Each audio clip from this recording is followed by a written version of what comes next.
자, 첫 코너 뉴스픽으로 열겠습니다. 월요일, 수요일 이 두 분이 함께 해주고 계시죠. 전혜연 우석대 개공 교수님 안녕하세요. 안녕하세요. 전혜연입니다. 네, 전지현 변호사님 안녕하세요. 안녕하세요. 네, 날이 너무 더워서 두 분 뭐 오시는 길은 괜찮으셨어요? 예, 올 때는 대중교통을 이용했기 때문에 그 안에는 에어컨이 잘 나왔습니다. 다행입니다. 올 여름이 지금 더위가 좀 길어질 것 같아서 잘 좀 견디셔야 되겠네요. 자, 오늘 첫 번째 뉴스 앞서 말씀드린 내용으로 좀 시작을 해볼게요. 서울시가 광화문 광장의 세월호 기억 공간을 지금 철거하기로 하면서 세월호 유족들과 지금 갈등을 빚고 있다고 하는데 오늘이 지금 이제 철거 시한이라고 그래서 오늘 같이 한번 얘기를 해보죠. 어떤 상황이 지금 벌어지고 있는 건지 전혜영 교수께서 좀 정리해 주시겠어요?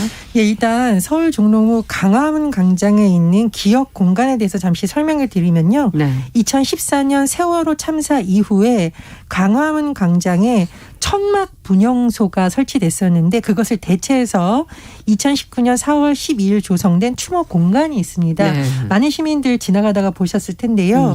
이 서울시는 이 사업에 대해서 지금 5일날 공문을 유가족들에게 보냈다. 어떤 내용이냐면 네. 26일까지는 이것을 철거해야 된다라는 입장입니다. 이 서울시에서는 광화문 광장 재구조화 사업을 하겠다는 건데요. 네. 이 구조화 사업이라는 것은 주한 미국 대사관 쪽 도로는 넓히고 서쪽 차로를 보행로로 조성해서 공원을 만든다는 계획인데요. 이 기업 공간을 포함해서 지상에 있는 시설물들은 이제 철거를 하겠다는 것이 서울시 입장입니다. 그런데 유족들과 입장이 팽팽히 맞서고 있는데 네. 지금 언론 보도를 통해서 보내진 그 유족들의 입장을 보면 네. 4.16 연대를 비롯한 이제 세월호 참사 유가족들이라던가 함께 활동하는 사람들 입장은 뭐냐면 네네. 이 기업 공간을 세종로 공원을 비롯한 다른 곳으로 이전 설치해 달라는 거고요. 지난 17일에도 오세훈 서울시장을 직접 만나서 협의기구를 꾸리자 이렇게 주장을 했지만 서울시에서 협의기구 구성 요청을 거부했다 이렇게 주장을 하고 있는 반면 네. 서울시 같은 경우에는 이 기업 공간 자체가 임시 가설 축조물로 만들어졌고 광화문 광장 재구조화 공사가 시작되면 철거할 계획이었기 때문에 공사가 계속 미뤄진 상태다. 계속 유지됐기 때문에 더 이상 미룰 수가 없다라는 입장을 했고 공문도 보냈다라는 입장입니다. 네. 이런 가운데 지난 23일과 25일 서울시 공무원들이 이 기업 공간 내부에 있는 물품을 정리하기 위해서 왔었는데 네. 이 과정에서 이 현장에 있던 뭐 유가족들이라던가 4.1연대 회원들하고 대치 상황이 벌어졌었고 25일에도 이런 상황이 펼쳐졌습니다. 네. 그래서 오늘이 서울시가 밝힌 철거 시한인데 언론 보도를 보니까 지금 일부는 1인 릴레이 시위를 하고 있다고 해요. 그래서 네. 좀 충돌이 있을 수도 있는 거 아니냐라는 이런 우려도 제기되고 있습니다. 이런 가운데 민주사회를 위한 변호사 모임 민변이 이 서울시의 광화문 광장 세월호 기억공간 철거 시도에 대해서 국가인권위원회에 24일 긴급구제를 신청을 했는데요. 네. 민변의 주장을 요약해 보면 서울시장은 기억공간 철거를 중단해달라. 그리고 세월호 참사 피해자들과 논의해 기억공간을 재설치하는 방안을 비롯한 후속 계획을 수립하고 집행할 것을 권고해달라고 지금 인권위에 그 긴급구제 신청서를 제출했다고 합니다. 네. 자, 지금 뭐 이전 설치를 해달라라고 이제 유족 측에서 얘기를 했고 협의기구를 꾸리자 이런 주장들을 했었는데 지금 기업 공간이 지금 철거해야 되는 거냐 이전해야 되는 거냐 뭐 어떻게 이것을 문제를 풀어갈 수 있을까 두 분의 얘기를 좀 듣고 싶습니다. 여러 가지 지금 의견들이 나오고 있는데요. 전지현 변호사께서는 어떻게 보십니까? 예, 일단 지금 협의기구 얘기가 나오고 있는데 지금 양측이 말하는 협의에 대해서 좀 간극이 있는 것 같아요. 서울시는 뭐냐 그러냐면은 이게 박원순 시장 때 2019년 4월 조성되면서 연장을 몇 차례 해왔어요. 네. 그다음에 2024년부터 경기도 안산시에 추모공원이 설립하기로 이거는 이제 박원순 시장하고는 상관이 없겠죠. 계획이 있는 거예요. 예. 그러니까는 이거 협의됐었고 이거 협의됐으니까 여기 기한 끝났잖아. 그러니까 그동안에 서울기록원에서 임시 보관해줄게 추모공원으로 이전하기 전까지 이렇게 하는 거고 유족들 입장에서는 추모하고 진상규명 재발을 방지하는 거하고는 좀 구분이 되는 면이 있잖아요. 세월호와 관련해 가지고는 진상조사가 지금 이 정부 들어서 몇 차례 계속 꾸려졌지만은 아직까지 또 미확인된 부분이 있다. 이거 진상규명해야 될 거 아니냐. 그러면은 사람들이 많이 다니는 여기 지금 광장에 있는 거하고 안산시에 있는 거하고 일단 장소적인 차이가 있는 거고 그다음에 또 공백이 생기는 거잖아요. 24년까지 서울기록원에 보관을 하다면 그럼 또 잊혀질 수가 있는 거죠. 그렇게 주장을 하면서 이렇게 철거를 밀어붙이는 거는 기업공간이죠. 밀어붙이는 거는 어떤 촛불에 대한 저항이다. 좀 이렇게까지 얘기가 나오고 있는데 이 진상규명과 관련해서 이게 지금 한 8차례 정도 계속 있었단 말이에요. 정권이 교체된 지 지금 4년 정도 지났고 지금 말기가 되고 있는데 아직까지 안 나왔으니까는 더 무슨 실익이 있냐 뭐 이런 주장도 사실 뭐 있는 것 같아요. 근데 그렇기는 하지만은 이게 어떤 사람의 생명이라든지 인권의 문제랑도 연결이 될 수가 있고 또 이거를 철거를 해버리면은 상처가 더 날 수가 있는데 굳이 여기 이거를 뭐 협의를 해가지고는 더 이상 뭐 철거한다는 거는 불가능하고 밀어붙일 수밖에 없는 거거든요. 서울시가 이거를 강행을 하려면은 굳이 그렇게까지 할 필요가 있냐 그런 생각이 들어요. 그래서 규모라든지 어떤 장소를 잘 설득을 해가지고는 이거를 차라리 뭐 다른 데로 이전을 해서 지금 광화문 재구조화 공사를 한다는데 지장을 안 받을 정도의 다른 곳으로 이전을 해서 그냥 여기다 놔두는 게 낫지 이거를 철거를 합의 끝나지 않았냐 해서 밀어붙이는 거는 오히려 이거는 뭐 정치적으로도 사실 패착이 아닌가 그런 생각이 듭니다. 네. 전혜영 교수께서는 어떻게 보십니까? 제가 좀 기록을 봤는데요. 24일부터 26일까지 기업 공간 지키기 긴급 행동 기간으로 정해서 지난 24일부터 25일 오전까지 너무너무 더웠죠. 1인 릴레이 시위에 200명이 참가했다고 합니다. 그러니까 활동가들도 있고요. 일반 시민들도 참가했습니다. 그래서 왜 많은 시민들이 내 가족의 일이 아닌데도 이렇게 나섰는지 서울시에서 좀 잘 살펴봤으면 하고요. 제가 또 하나 소식을 전하면서 사실 제가 방송 전에 이 기사를 읽다가 이거 방송하다가 울면 안 된다 몇 번씩 다짐해서 왔는데 아마 이 내용을 들으면 많은 분들이 좀 가슴이 찡할 수밖에 없다. 왜냐하면 재난 참사 피해자 가족들이 시민단체 상명안제 시민 넷을 지금 결성을 했습니다. 일종의 연대 기구인데 오세훈 서울시장에게 서한을 지난 25일 보냈는데 주 내용이 광화문 세월호 기업공간 철거를 중단하고 존치할 수 있는 방안을 마련해 주시길 간곡히 요청드린다입니다. 그런데 이 서한에 서명한 사람들의 이름을 보면 참 마음이 아플 수밖에 없는데요. 대구 지하철 참사 유가족들, 가습기 살균제 피해자 조순미 씨, 태안 화력발자 고 김영유 씨 어머니 김미숙 씨, 평택항 사고 고 이선호 씨 아버지 이재훈 씨 등이 모두 본인의 실명을 여기에 올렸습니다. 그러니까 이분들에게 세월호 참사에 대한 기억 공간은 그냥 하나의 물리적인 공간이 아니라 우리가 언제까지 재난을 당한 것에 대한 재난을 당한 것을 그냥 개인이 참 운이 안 좋았다던가 그냥 어쩌다 일어난 사고를 치부하지 말고 이제는 우리가 이 재난에 대해서 국가와 모두가 관심을 가져달라는 호소를 하고 있는 거거든요. 그래서 이것을 그냥 어떤 문서상에 나와 있는 공간을 하나 법적으로 철거한다 안 철거한다 이렇게 하지 말고 왜 이렇게 많은 피해자 가족들의 부모들이 연대해서 오세훈 시장에 이렇게 간곡하게 요청하고 있는지 오세훈 시장도 좀 한번 귀를 기울여줬으면 좋겠다 그런 생각이 듭니다. 네. 자, 지금 앞서도 그렇게 철거를 그냥 하는 것은 좀 패착이 될 수도 있다. 그러면 어떻게 해야 될까요? 두 분이 이제 좀 방법들을 좀 더 구체적으로 얘기를 좀 해 주시죠. 그래서 일단 유족들은 이 기업 공간을 없애고 서울기록원에 임시 보관하는 거를 지금 반대를 하고 이걸 어떤 상징적인 공간으로 지금 남겨두기를 원하는 거잖아요. 그래서 장소라든지 규모를 좀 줄이고 장소를 이전을 해가지고는 이 공간 자체 상징적인 의미는 좀 남겨두는 방향으로 그렇게 협의를 했으면 좋겠다 그런 생각이 들어요. 근데 이거 지금 기업 공간 철거를 관련해 가지고는 보수 매체와 진보 매체가 보는 관점이 확실히 차이가 나더라고요. 보니까 보수 매체에서는 이거를 정치 쟁점화하고 있다고 얘기를 하거나 더 이상 진상규명이 실익이 없다고 얘기를 하고 진보 매체 같은 경우에는 이걸 인권 탄압의 그런 관점에서 이렇게 접근을 하고 있던데 근데 이게 저는 정치는 설득이라고 보거든요. 그렇죠. 행정과 지금 정치가 같이 얽혀 있는 부분이 아닌가 싶은데 이게 뭐 재판 같으면은 더 이상 증거조사해서 안 나오고 그러면 한쪽이 승리했다 이렇게 끝낼 수가 있지만은 이 사람이 먼저다라는 거는 정치적인 구도와 상관없이 이건 어떤 불변의 진리가 될 수 있거든요. 그래서 이 부분을 좀 더 깊게 새겨봤으면 좋겠다 좀 그런 생각이 듭니다. 네. 저는 유가족들이 예를 들면은 뭐 세종로공원을 비롯한 다른 곳에 공사가 방해되지 않는 선에서 좀 해달라라는 안을 마련했잖아요. 예. 그러니까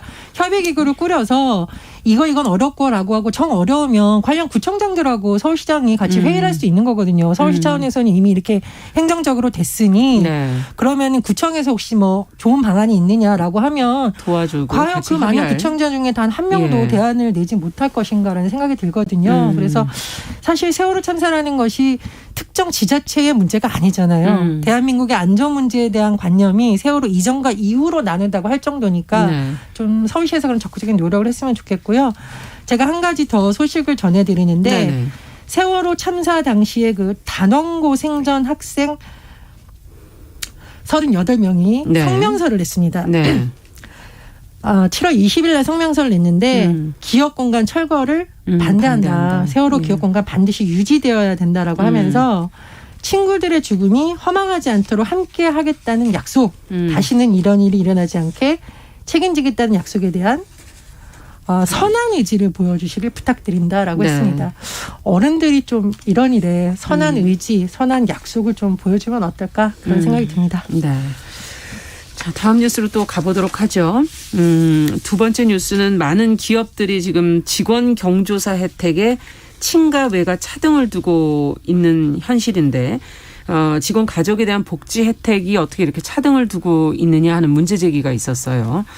국민청원이 지금 올라와 있는 상태라고 하는데 어떤 내용인지 전지현 변호사께서 좀 정리해 주시면 같이 한번 들여다보죠. 저 이 기사 보고 깜짝 놀랐어요. 아직까지 이런 전 근대적인 방식의 제도가 남아있구나. 깜짝 놀랐는데 이게 무슨 내용인가 보면은 요즘에는 그 어린 친구들이 친가 외가 이렇게 구분해서 안 부르거든요. 그러니까 옛날에는 저 때만 하더라도 친할머니 외할머니 이렇게 있었죠. 불렀어요. 아니 친할머니도 아니고 아버지의 부모는 그냥 할머니고 엄마의 부모는 외할머니 이렇게 불렀었거든요. 근데 요즘 애들은 안 그래요. 오히려 외가 쪽이랑 더 가깝고 사는 지역을 가지고 무슨 서울 할머니, 여의도 할머니 뭐 이렇게 부르거든요. 그런데 어떤 정근대적인 제도가 아직까지 남아 있었냐면은 한 병원에서 일하는 직원분이 이제 외할머니께서 입원을 하게 되신 겁니다. 그래서 가족 할인을 받기 위해서 알아봤더니 이 가족이란 직계 좀비소 그러니까 친가 쪽으로만 해당이 되고 외할머니 같은 경우에는 가족 할인이 아니라 그냥 지인 할인으로 해야 된다 그러면서 이렇게 되면 혜택 범위가 얼마밖에 안 되겠네 이런 답변을 들었다는 거예요. 이것뿐만이 아니라 예를 들어서 친할머니가 돌아가셨을 때 외할머니가 돌아가셨을 때 그 손주는 휴가를 내야 되지 않겠습니까? 그런데 친할머니가 돌아가시면은 경조 휴가라 그래가지고는 3일이 주어지고 이게 사기업이랑 공기업이랑 이렇게 조사를 해봤더니 대부분이 이런 식이라는 거예요. 근데 외할머니 같은 경우에는 개인 연차에서 이거를 뺀다고 합니다.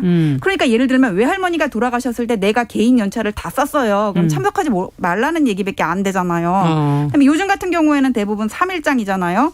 그러면 외할머니는 뭐 경조 휴가를 하루만 주는 데도 또 있더라고요. 그러면 하루만 참석하라는 얘기인데 또 이것도 여기서 차별이 생기는 부분이고 그다음에 친할머니가 돌아가셨을 때는 뭐 회사에서 조의금도 주고 장례용품도 이렇게 공급을 지원을 해주는데 외할머니 같은 경우에는 그렇지가 않다는 말이에요. 그래서 이거는 딸만 있는 그 할머니 할아버지들에 대한 차별이 아니냐고요. 이 문제가 사실 2013년부터 제기가 돼가지고는 이거 고쳐야 되는 게 아니냐 그런 얘기가 계속 있었거든요. 세월이 상당히 지났네요.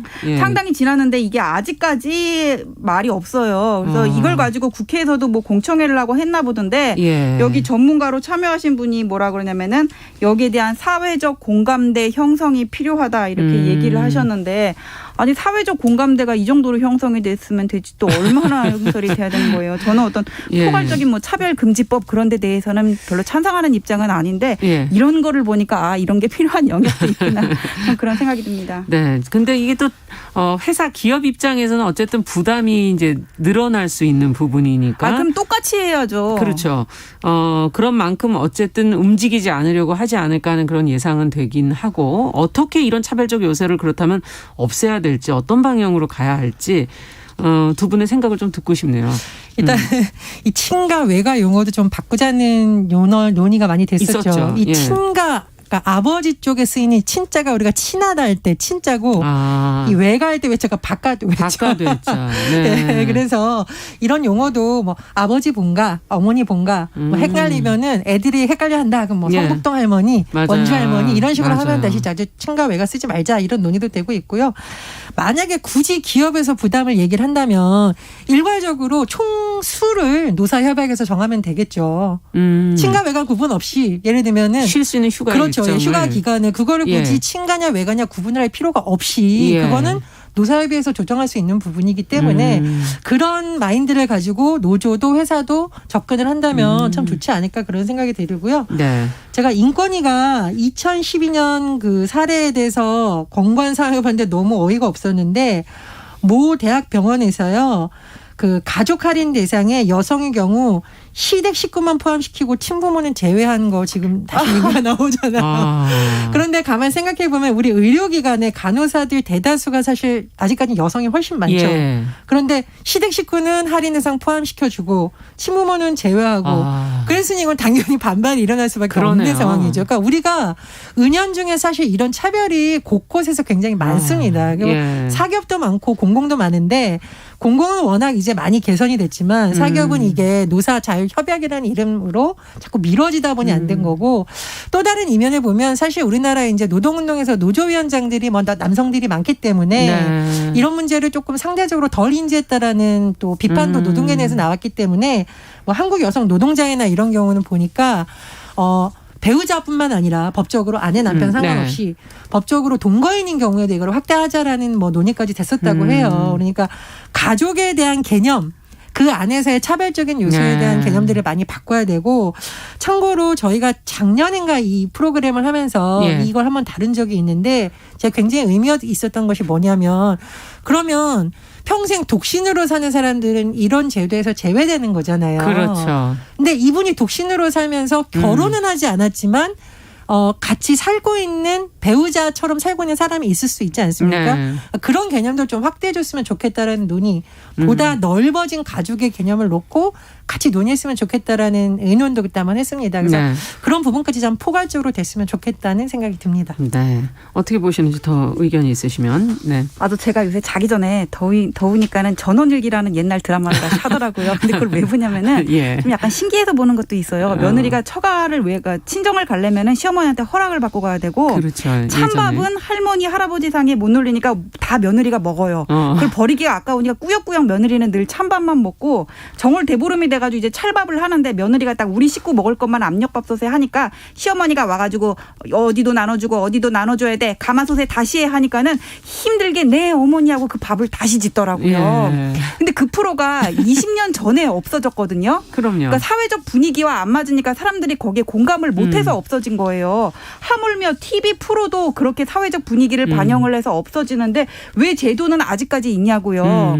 TV 프로는 제작진에서 결정을 하면 되는 거지만은 이런 법 같은 거야 국회에서 통과를 시켜주면 되는 거 아닙니까? 똑같아요. 그러니까 이런 제도 빨리 바꾸자고요. 먼저 법이 바뀌어야지 그 다음에 사기업 공기업에서도 알아서 할 거 아닙니까? 네. 법적으로는 어떤 것이 변화돼야 되는 겁니까? 이 경우에는. 박주민 의원이 남녀 고용 평등과 일가족 양립 지원에 관한 법률 개정안을 발의를 이미 했었어요. 20대에서도 했었고 21대에서도 국회에 있어서 근로자가 경조사 휴가를 신청하는 경우에 성별 친가 외가 여부에 따라서 휴가 기간을 다르게 하지 않도록 하자.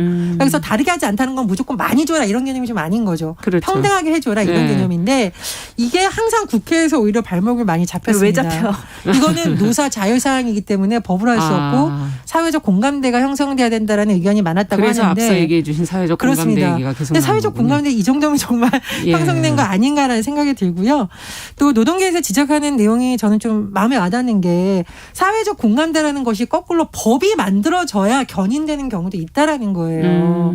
그럼 사회적 공감대라는 걸 어떻게 증명하자는 거죠? 여론조사를 할 겁니까 매번? 그래서 이런 부분에 대한 차별도 뭐 지적도 되고 있고 또 하나 그렇다면 왜 도대체 외가인 경우에는 안 주고 뭐 소위 말하는 친가인 경우에는 경조사를 줬을까? 네. 상주를 남자가 한다라는 인식이 있었기 때문에 그것이 반영되었다라고. 그 자식이 많을 때 그런 거고 요새 딸 그렇죠. 많은 집도 많은데. 그러니까 이게 이제 호주제는 폐지가 됐는데 우리나라의 부계 혈통 사회가 가지고 있던 관행이 아직까지 안 고쳐지는 것이라고 문화적인 분석도 나오거든요. 장례 문화하고도 좀 연결이 되는 거군요. 그렇죠. 상주를 해야 되니까 무조건 휴가 줘야 된다. 이게 그리고 남자가 상주가 한다 이게 있었다는 거죠. 근데 요즘은 뭐 딸이 한 명인 경우도 있고 딸만 있는 경우도 딸들이 상주를 하는 것도 많거든요. 그래서 제도가 변화를 담아야지 언제까지 뒤떨어질 수는 없기 때문에 국회에서도 좀 이런 논의가 활발해졌으면 합니다. 그러니까 문화는 이미 바뀌었고 헌법에 보면 성별, 종교, 사회적인 신분에 따른 차별을 금지한다고 돼 있거든요.